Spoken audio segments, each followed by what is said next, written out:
हाँ दोस्तों, नमस्कार। चलिए, तो जहाँ रहिए सेफ रहिए, सुरक्षित रहिए और दुर्घटनाओं से दूर रहिए।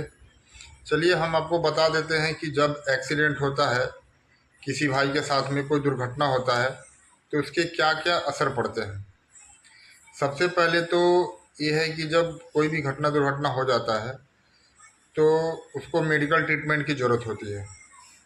तो जो उनके डेली का काम है वो तो पहले बंद हो जाता है, 8 दिन 10 दिन जितने दिन होगा। उसके बाद ट्रीटमेंट का खर्चा अलग से आता है।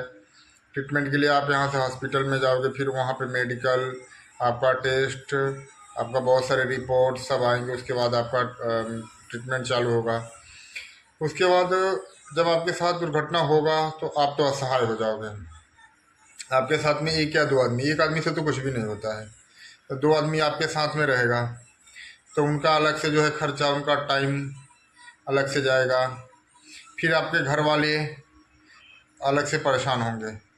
हो सकता है उनको आना पड़े, एक आदमी को या दो आदमी को, या फिर नहीं भी आते हैं फिर भी उनका एक प्रकार से मेंटल लॉस, टाइम लॉस, ठीक ना, ये नुकसान होता है। फिर आपके साथ में जो नियर बाई नज़दीकी में जो आपके फ्रेंड है, दोस्त है, वो आपसे मिलने जाएंगे, फिर मिल के आपसे आएंगे, आपके हाल चाल जानेंगे।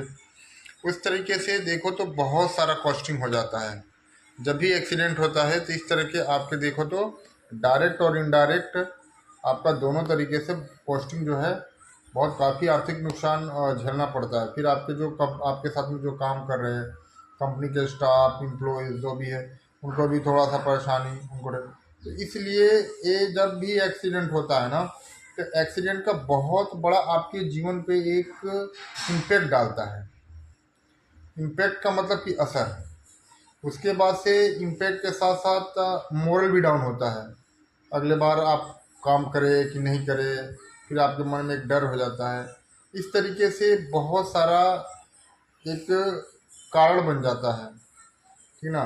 तो प्लीज़ भाइयों ध्यान दें कि मेरा बताने का मकसद यही है कि एक्सीडेंट के साथ आपका क्या क्या, कितना इम्पेक्ट पड़ सकता है।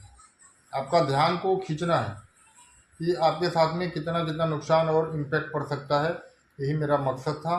तो प्लीज़ भाइयों, आप ऐसा कोई भी काम न करें कि जिससे आपके साथ में कोई घटना दुर्घटना हो।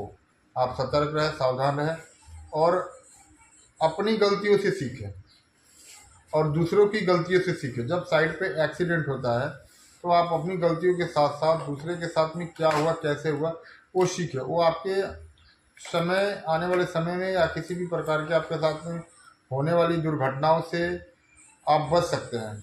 वो चीज़ अगर आप अपने माइंड में रखें तो ये चीज़ हमेशा आप अपने माइंड में रखें और सतर्क रहें, सुरक्षित रहें। धन्यवाद।